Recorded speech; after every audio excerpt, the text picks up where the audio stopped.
back and the roof are the last two pieces to be textured.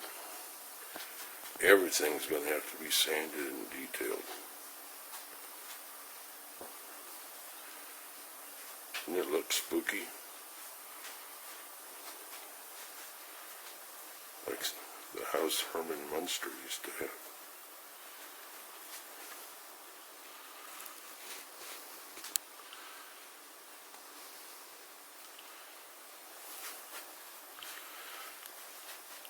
Shingles are going to take a long time to place. The windows are not going to be that big of a deal on the back of it.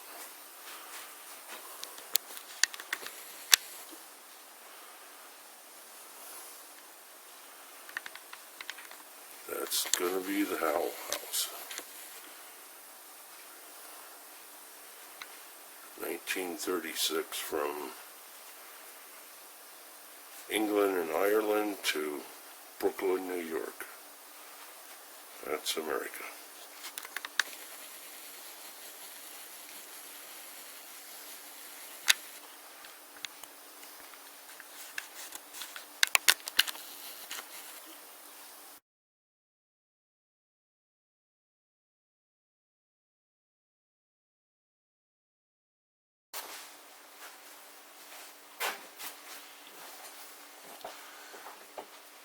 On the Howell house, there are many, many lines. Lines, I mean, different features in the wood that will catch the eye. The eye is very discerning as far as comparing different things. Sometimes you can fool your eyes, but your eyes will pick up something that sometimes you can't even hardly measure. For example, the different widths of the siding sometimes will give an optical illusion that the entire house is crooked. On the same hand, the entire house can be crooked, and the lines, if they're done in such a manner that they fool the eye, they will make the house look straight.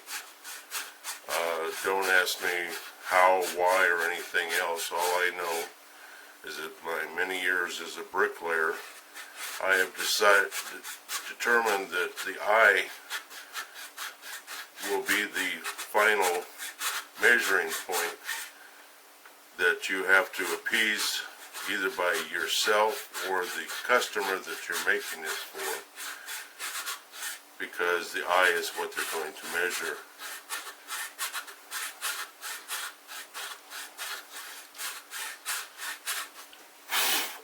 By using a file, and this is just a regular machinist file, I can smooth off the high spots and straighten out the different angles, and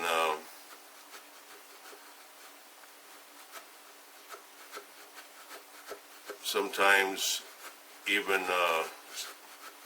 square up things that need to be square, such as up against these windows, the wood actually is being compressed or torn up against there, and it'll create a square angle, which is what I want in the first place. I will take my knife along these angles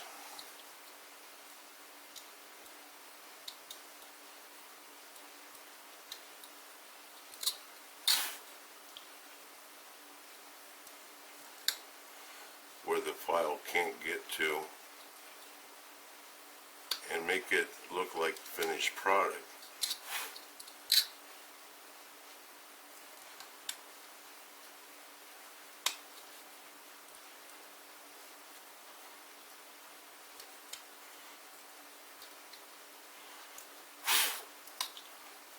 say this was going to entail making 3 cuts or relief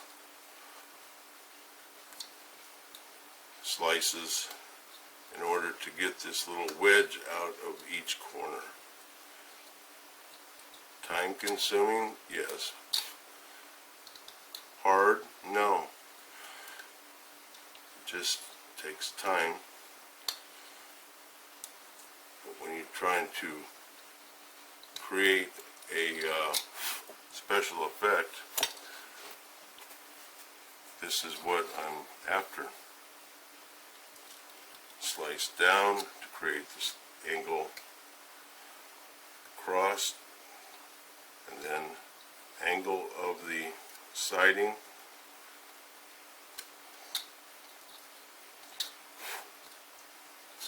As you can see, that creates a more finished look rather than to have those rounded.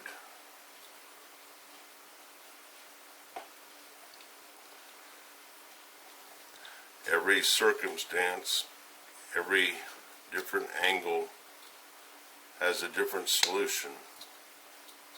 As you're carving, sometimes you have to create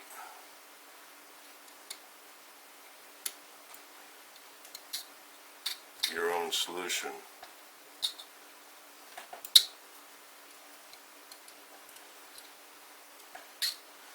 Make sure your knife stays nice and sharp. I probably spend as much time sharpening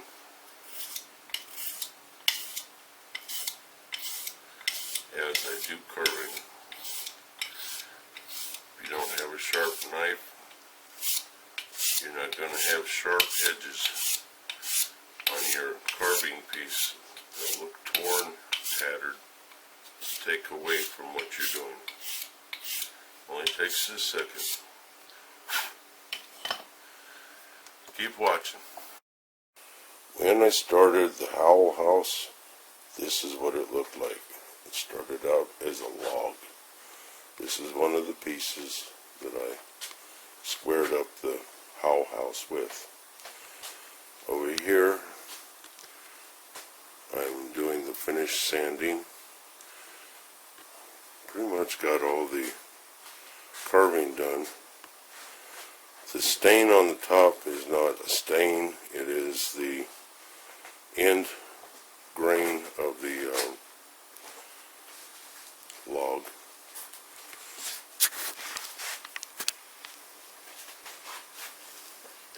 Let me turn off this light.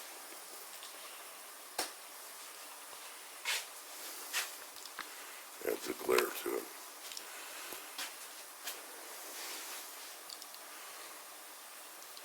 The Howell House, 1936.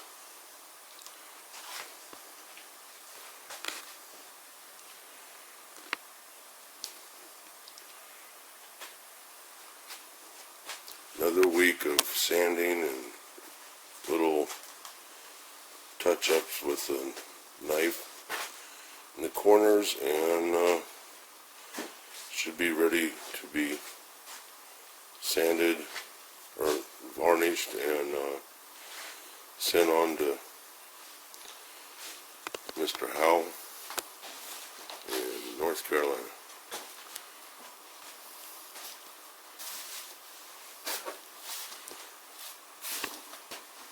Hope you like it, Ron. This is the Howell House.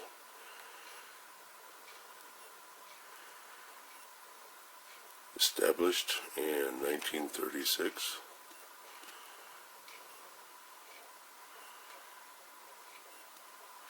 Two-story Victorian house.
Shorty'sOldWorldWoodShop.com